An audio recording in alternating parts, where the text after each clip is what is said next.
सत्य संसद में आपका स्वागत है। सुनिए।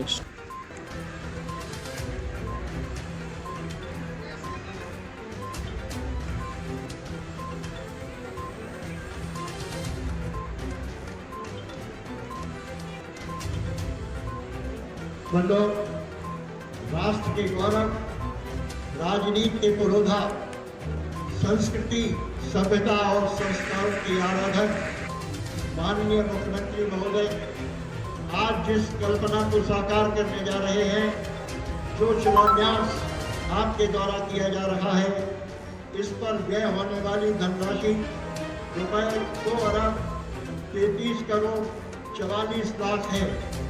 ऐसे चिंतक, पूजक और विचारक को पाकर हम सब गौरवान्वित अनुभव कर रहे हैं। मैं अनुरोध करता हूं मुख्यमंत्री महोदय से कि ये शिलान्यास करने की कृपा करें।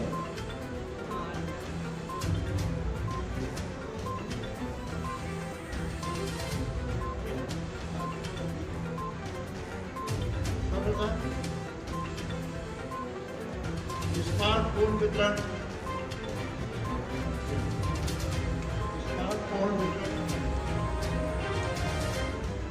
जनपद में स्वामी विवेकानंद युवा सशक्तिकरण योजना के अंतर्गत निःशुल्क टैबलेट स्मार्टफोन वितरण हेतु जनपद को 3400 स्मार्टफोन मिले हैं। इनका है लवली पुत्री नन्नूलाल।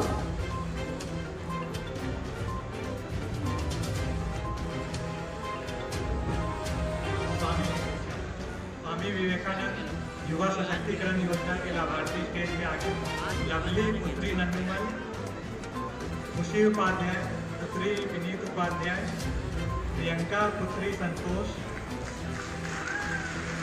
भावना पुत्री राजवीर सिंह, शिवा पुत्री कमपाल, आकाशदीप पुत्र प्रवेश कुमार,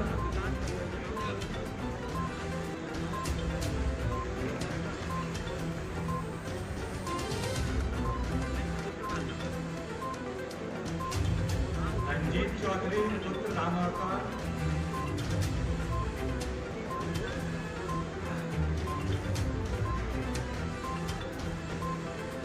रंजीत यादव पुत्र रामवीर,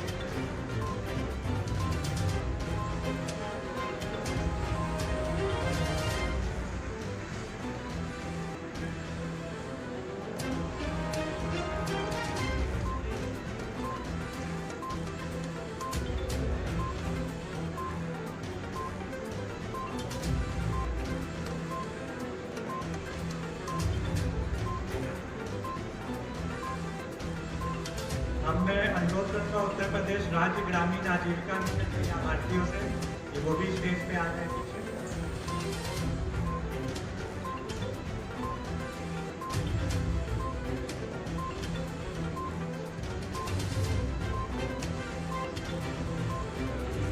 आज यहाँ पे माननीय मुख्यमंत्री जी के द्वारा 10 लाभार्थियों को स्टेज पे स्मार्टफोन का वितरण किया जा रहा है। शेष जो 190 लाभार्थी है वो जहाँ पे बैठे हैं उनको अपने स्थान पे ही वितरण किया जाएगा। स्वामी विवेकानंद युवा शक्तिकरण योजना के अंतर्गत जनपद में 3400 स्मार्टफोन और 4193 टैबलेट का वितरण किया जा चुका है। अब मैं राज्य आजीविका मिशन के लाभार्थियों से अनुरोध करूँगा चानू शर्मा, पति देवेंद्र शर्मा, गीता यादव, राम कुमार, फूलन देवी, प्रीति बहन, योगेश सिंह, अजीत सिंह, कीर्ति चौहान, बहादुर सिंह, इनको सभी को मुख्यमंत्री द्वारा सम्मानित किया जा रहा है। अब जो हमारे यहाँ अच्छे कार्य करने वाली बैंक सखी है अलीगंज की गीता कुमारी, अलीगंज से गीता कुमारी को मुख्यमंत्री द्वारा प्रशस्ति पत्र दिया जा रहा है। जैतरा की श्रीमती वंदना राठौर जिन्होंने बीसी सखी के रूप में बहुत अच्छा काम किया है, उनको माननीय मुख्यमंत्री जी द्वारा प्रशस्ति पत्र दिया जा रहा है। आवागढ़ से शमा बेगम जिन्होंने बीसी सखी के रूप में बहुत अच्छा कार्य किया, इनको पुरस्कृत किया जा रहा है। शीतलपुर से मरियम विद्युत सखी के रूप में इन्होंने बहुत अच्छा कार्य किया है। आवागढ़ से राबिया आबासी जिन्होंने विद्युत सखी के रूप में बहुत अच्छा कार्य किया। हम मैं प्रधानमंत्री आवास योजना के जो लाभार्थी हैं उनको अनुरोध करूँगा कि वो स्टेज पे आए। शीतलपुर से सतीश चंद्र पिता ईश्वर दयाल, इनको माननीय मुख्यमंत्री जी द्वारा जमीन चाबी देके दिया जा रहा है। मानपुर ग्राम पंचायत के मोहर श्री पिता अनार सिंह।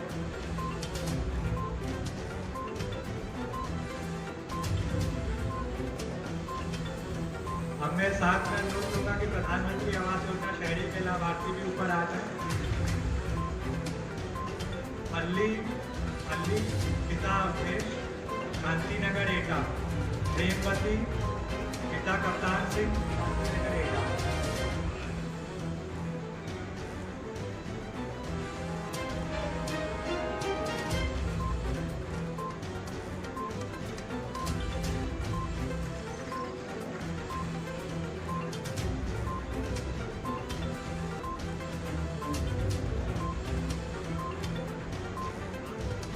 मुख्यमंत्री जी के माटी कला रोजगार योजना के अंतर्गत हमारे लाभार्थी पिंटू कुमार आए होंगे, उनसे अनुरोध करूंगा कि स्टेज पे आ जाए। पिंटू कुमार। प्रधानमंत्री कुसुम सोलर पंप योजना के अंतर्गत हमारे लाभार्थी जयपुरा से श्री दुर्गेश पिता महावीर, इनको सोलर 5 HP का पंप दिया जा रहा है। अनुदान इसमें 60% अनुदान पे इनको दिया जा रहा है। शीतलपुर से श्री महिपाल सिंह पिता होटल सिंह।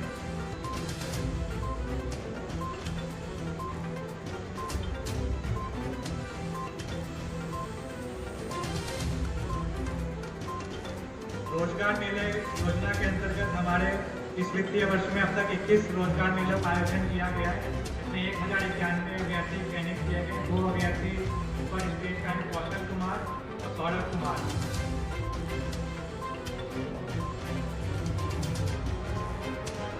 इस प्रकार का कार्यक्रम ये समाप्त होता है। मैं मंत्री जी से अनुरोध करूंगा कि वो मंच पे सभी को संबोधित करने का प्रश्न।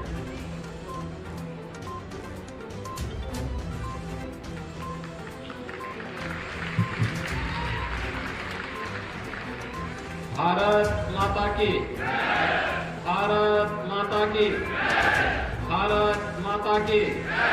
वंदे वंदे वंदे। जनपद एटा की विकास परियोजनाओं के आज के इस लोकार्पण कार्यक्रम में मंच पर उपस्थित श्री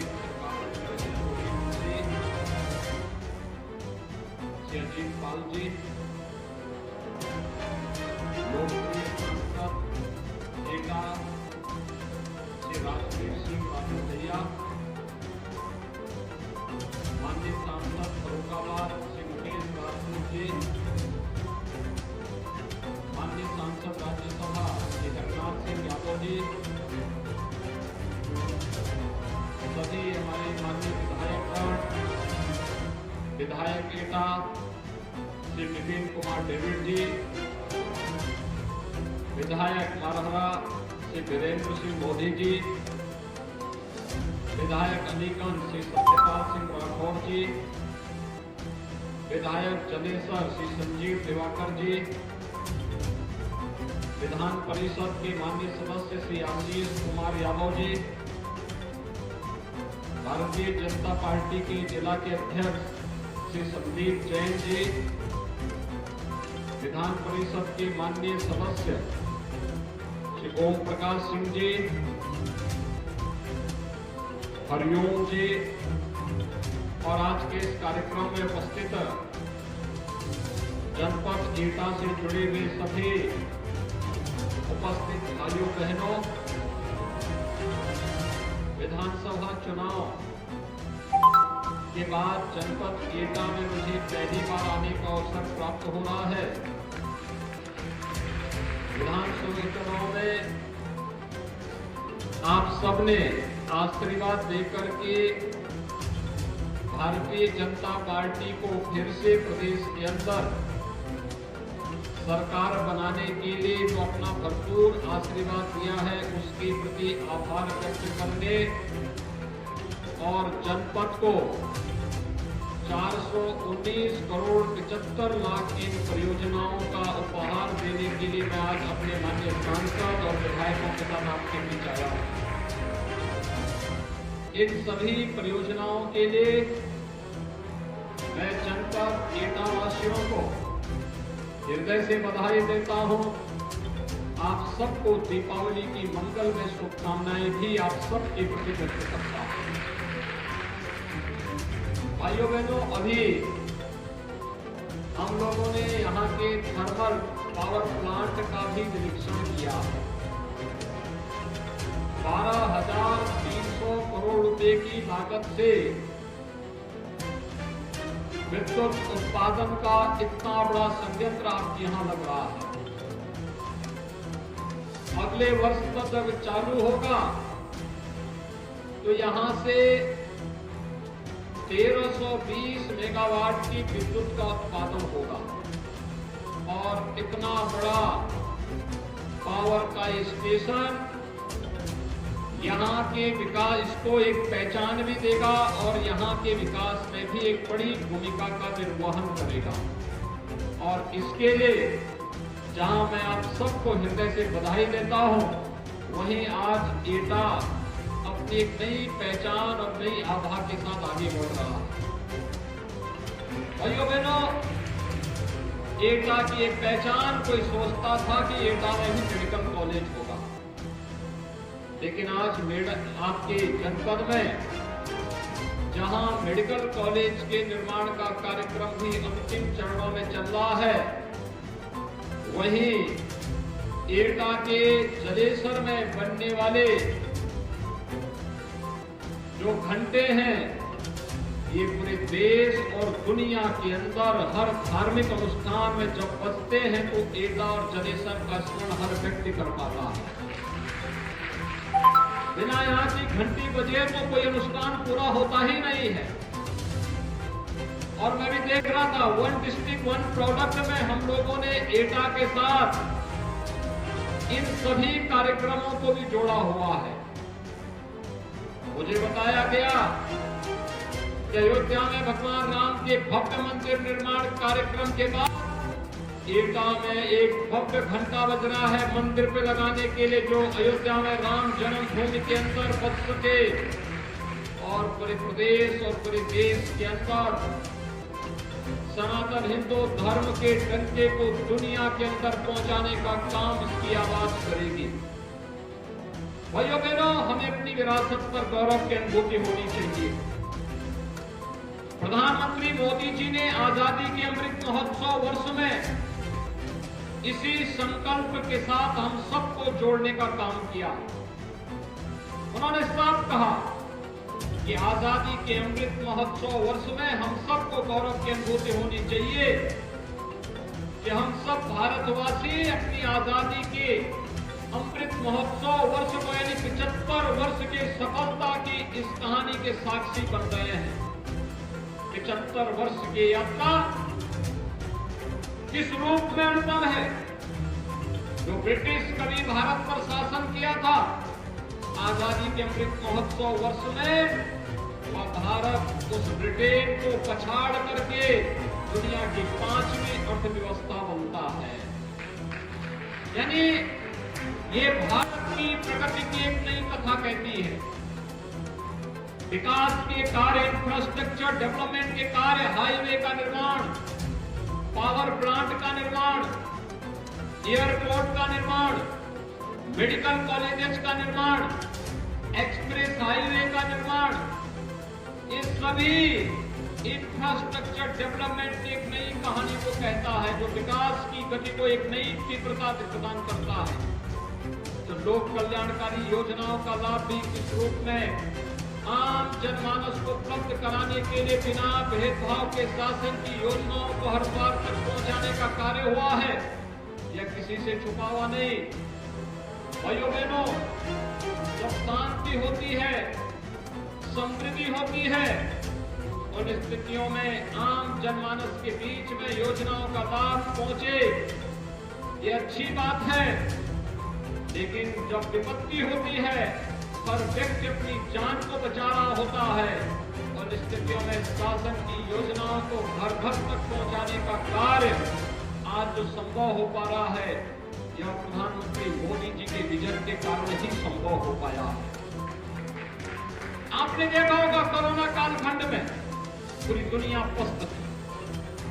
दुनिया के विकसित देश कोरोना महामारी के सामने पूरी तरह पस्त हो चुके थे, लेकिन भारत दुनिया के अंदर एकमात्र देश था जो अपने देश की जनता के जीवन को भी और उनकी जीविका को भी बचाने का कार्य कर रहा था, पूरी मजबूती के साथ आगे बढ़ा रहा था। फ्री में टेस्ट, फ्री में वैक्सीन, फ्री में टीका और फ्री में खाद्यान्न की सुविधा भी हर गरीब तक पहुंचाने के लिए कार्यक्रम जिस स्तर पर चल रहे थे। देश के अंदर 80 करोड़ लोगों को फ्री में खाद्यान्न, उत्तर प्रदेश के अंदर 15 करोड़ लोगों को फ्री में महीने में 2 बार खाद्यान्न उपलब्ध कराने का कार्य संकट के दौर में डबल इंजन की भारतीय जनता पार्टी की सरकार ने प्रदेश के अंदर उपलब्ध करवाने का कार्य किया। 200 करोड़ से अधिक वैक्सीन की डोजेज पूरे देश के अंदर फ्री में उपलब्ध कराई गई। तो उत्तर प्रदेश में 39 करोड़ वैक्सीन की डोजेज फ्री में उत्तर प्रदेश वासियों को अब तक उपलब्ध हो चुकी है। भाइयों बहनों, ये सभी सरकार की आम जनता के प्रति रचनात्मक और संवेदनशील व्यवहार को तो प्रदर्शित करता ही है, बल्कि बिना भेदभाव के शासन की योजनाओं का लाभ हर एक व्यक्ति तक पहुंचे, इन सब बातों को भी प्रदर्शित करने का एक माध्यम बनता है। आज जब मैं यहाँ पर आया था देखने के लिए, मैं यहाँ पर इस थर्मल पावर प्रोजेक्ट को देखने के लिए आया था, क्योंकि कोरोना कालखंड के दौरान यहाँ पर एक समय लगता था कि ये प्रोजेक्ट कभी पूरा नहीं हो पाएगा, लेकिन हम लोगों ने तय किया है कि मार्च 2023 तक यहाँ पे पहली यूनिट अपना 660 मेगावाट की पहली यहाँ पर यूनिट अपना काम करना प्रारंभ करे। सेकेंड यूनिट को जून 2023 तक पूरा करते हुए विद्युत उत्पादन का कार्य हो और देश के अंदर जहां कहीं भी यहाँ का विद्युत जाए वहां पर एटा का नाम जरूर अंकित हो कि एटा के माध्यम से बिजली मिल रही है, लोगों के सामने एक नई पहचान मिलेगी। भाइयों बहनों, आज यहाँ पर 255 परियोजनाओं का एक लोकार्पण शिलान्यास का कार्यक्रम हो रहा है, जिसमें से 149 परियोजनाएं लोकार्पण की हैं और 106 परियोजनाएं शिलान्यास की हैं। इसमें वे तमाम परियोजनाएं हैं, सड़क की है, ग्राम्य विकास की है, नगर विकास से है, चिकित्सा की है, शिक्षा की है, पशुपालन से है, विकास की वे सभी परियोजनाएं जो आम जनमानस के जीवन में परिवर्तन का कारक बन सकती हैं, उन सभी परियोजनाओं को हम लोगों ने आज यहाँ पर आपके सामने लोकार्पण का कार्यक्रम किया। परियोजनाओं के लोकार्पण के साथ ही आपने देखा होगा लाभार्थी परक योजनाओं का लाभ जिन पात्र नागरिकों के लिए उपलब्ध कराया गया है, उनमें से कुछ को सर्टिफिकेट भी वितरित हुए। आपने देखा होगा युवाओं को स्मार्टफोन और टैबलेट उपलब्ध कराए जा रहे हैं। ये टैबलेट और स्मार्टफोन उत्तर प्रदेश के नौजवानों को तकनीकी दृष्टि से सक्षम बनाने की शासन की नीति का हिस्सा है। उत्तर प्रदेश इस मामले में बहुत समृद्धशाली है। जैसे दुनिया के अंदर भारत सबसे युवा देश है, वैसे ही भारत के अंदर उत्तर प्रदेश सबसे युवा और सर्वाधिक युवाओं वाला राज्य है। हमें अपने युवाओं पे प्रतिभा, उनकी ऊर्जा, गौरव की अनुभूति होती है और इसलिए उत्तर प्रदेश का युवा तकनीकी दृष्टि से स्मार्ट बने, इस दिशा में सरकार की कार्रवाई आगे बढ़ रही है। इसलिए 2 करोड़ युवाओं को टैबलेट और स्मार्टफोन वितरण की कार्रवाई प्रदेश भर में चल रही है। और भाइयों बहनों, आज यहाँ पर आपके इस जनपद में भी इस कार्रवाई को हम लोगों ने संपन्न किया है।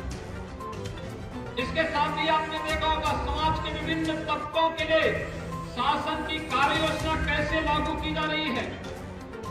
निराश्रित महिलाओं के लिए निराश्रित महिला पेंशन, वृद्ध जनों के लिए वृद्धावस्था पेंशन, दिव्यांग जनों के लिए दिव्यांग पेंशन, और इन सभी पेंशन की राशि जो पहले 300 रुपए थी, इसे बढ़ा करके 1000 रुपए यानी 12,000 रुपए सालाना करने का काम ये नवनीत जन की सरकार ने किया है। भाइयों बहनों, ग्रामीण क्षेत्र में निराश्रित परिवार हो या शहरी क्षेत्र में, उसके लिए भी सिर ढकने के लिए आवास चाहिए। प्रधानमंत्री आवास योजना के माध्यम से उन सभी परिवारों को आवास उपलब्ध करवाने की कार्रवाई युद्ध स्तर पर चल रही है।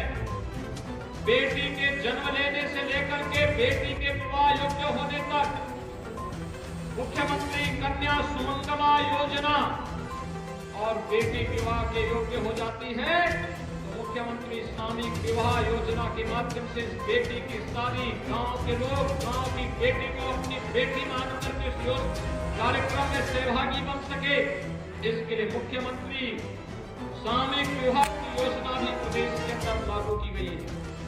मुख्यमंत्री कन्या सुमंगला योजना में 14 लाख से अधिक बेटियां इस योजना का लाभ प्राप्त कर रही हैं। तो मुख्यमंत्री सामूहिक विवाह योजना में 2 लाख से अधिक बेटियों की शादी दहेज रहित विवाह के रूप में एक प्रगतिशील कदम है। बेटी बचाओ बेटी पढ़ाओ के प्रधानमंत्री जी के आह्वान को जमीनी धरातल पर लागू करने का काम उत्तर प्रदेश इस रूप में कर रहा है। युवाओं के लिए अभ्युदय जैसी कोचिंग संस्थाएं संचालित हो रही हैं, जो उन्हें प्रतियोगी परीक्षाओं में सक्षम बनाने का काम करे। और उत्तर प्रदेश का युवा आज जब नौकरी में जाएगा, उसके साथ जाति, मत, मजहब, क्षेत्र, भाषा के आधार पर कोई भेदभाव नहीं होगा। आज आप देखते होंगे उत्तर प्रदेश में कोई नौकरी निकलती है तो भाइयों बहनों, उत्तर प्रदेश के हर जनपद का हर विकास खंड के नौजवानों का उसमें सिलेक्शन होता है और वे लोग उत्तर प्रदेश की शासकीय सेवा में जाते हैं। यहाँ पर जब ये थर्मल पावर प्लांट स्थापित होगा, हजारों नौजवानों को यहाँ पे नौकरी की सुविधा प्राप्त होगी।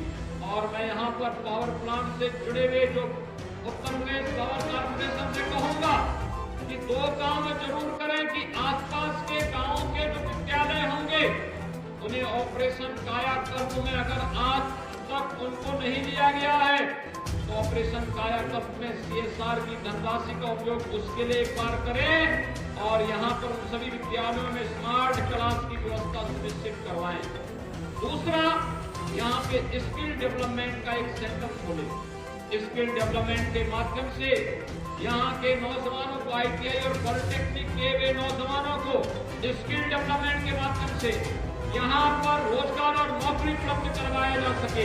इससे भी हमें इस कार्यक्रम को आगे बढ़ाना होगा और CSR की धनराशि का बेहतर उपयोग अगर इस दिशा में हम लोग कर सकेंगे तो यहाँ के नौजवानों को आगे बढ़ने का एक माध्यम मिलेगा। भाइयों बहनों, ढेर सारी योजनाएं हैं केंद्र और राज्य सरकार की जो प्रत्येक नागरिक के जीवन में व्यापक परिवर्तन का कारण करती है। आज आप देखते होंगे सरकार कोई योजना लागू करती है तो उस योजना का लाभ सीधे लाभार्थी के खाते में जाता है। बीच की जो दलाली होती थी बंद हो गई है। ये प्रधानमंत्री मोदी जी के विजन के परिणाम के फलस्वरूप आज गरीब को उसका अधिकार प्राप्त हो रहा है। हर नागरिक तक योजना का लाभ मिल रहा है और हर व्यक्ति आज इस देश की व्यवस्था पर प्रधानमंत्री मोदी जी के नेतृत्व पर गौरव की अनुभूति करता है। आज के इस अवसर पर जब जनपद एटा की ढेर सारी परियोजनाओं का लोकार्पण और शिलान्यास के कार्यक्रम के साथ हमें जुड़ने का अवसर प्राप्त हो रहा है, मैं आप सभी एटा वासियों को इस बात के लिए बधाई देता हूँ कि जैसे आपके पूर्वजों ने जलेसर की घंटी को दुनिया के बाजार में पहुंचाया, स्वाभाविक रूप से आपको एक पहचान मिली। आज यहाँ पर मेडिकल कॉलेज और थर्मल पावर प्लांट के माध्यम से एटा जनपद को एक नई पहचान दिलाने के लिए राज्य सरकार पूरी प्रतिबद्धता के साथ आपके साथ खड़ी है। यहाँ के जनप्रतिनिधि और प्रशासन आपकी सुरक्षा के प्रति पूरी मजबूती के साथ खड़े हैं। आज एकता की पहचान किसी माफिया से नहीं होती है, एकता की पहचान अब विकास के नाम पर होती है। भाइयों बहनों, ये अपराधी और माफिया जब किसी व्यवस्था में हावी होते हैं, वे विकास के कार्य में घूस का काम करते हैं। दीमक के रूप में जैसे दीमक किसी लकड़ी में लगती है, उसको पूरा खोखला बना देती है, ऐसे ही अपराधी और माफिया होते हैं, विकास में घून का काम करते हैं। हमें अपराध और अपराधियों के प्रति जीरो टॉलरेंस की नीति के तहत सरकार के जो कार्यक्रम चल रहे हैं, एक कार्यक्रम अनवरत रूप से आगे बढ़ेंगे। विकास और योजनाओं का लाभ बिना भेदभाव के समाज के प्रत्येक तबके को उपलब्ध करवाने के लिए सरकार पूरी प्रतिबद्धता के साथ कार्य कर रही है। इस विश्वास के साथ कि आप सभी को इन योजनाओं का लाभ प्राप्त हो सके। विकास के लिए पैसा कहीं बाधक नहीं बनेगा, पैसे की कोई कमी विकास के कार्यों के लिए नहीं होगी। विकास के कार्य भी मजबूती के साथ आगे बढ़ेंगे। हर युवा, हर नौजवान, हर किसान, हर महिला और समाज के प्रत्येक तबके को हम विकास की योजनाओं के साथ जोड़ करके उनके जीवन में व्यापक परिवर्तन करने का कार्य करेंगे। इस आश्वासन के साथ मैं आप सबको एक बार फिर से दीपावली की हृदय से बधाई देता हूँ, मंगलमय शुभकामनाएं आप सबके प्रति व्यक्त करते हुए ये विश्वास व्यक्त करता हूँ कि जो आशीर्वाद आपने भारतीय जनता पार्टी को दिया है, यह आशीर्वाद आपका निरंतर बना रहे। इस विश्वास के साथ आप सबको मैं एक बार फिर से विधानसभा चुनाव में भारतीय जनता पार्टी के चारों विधायक प्रत्याशियों को भारी बहुमत से जिताने के लिए पूरा एटावासियों का हृदय से आभार और धन्यवाद ज्ञापित करते हुए वाणी को प्राप्त देता हूँ। धन्यवाद। जय हिंद।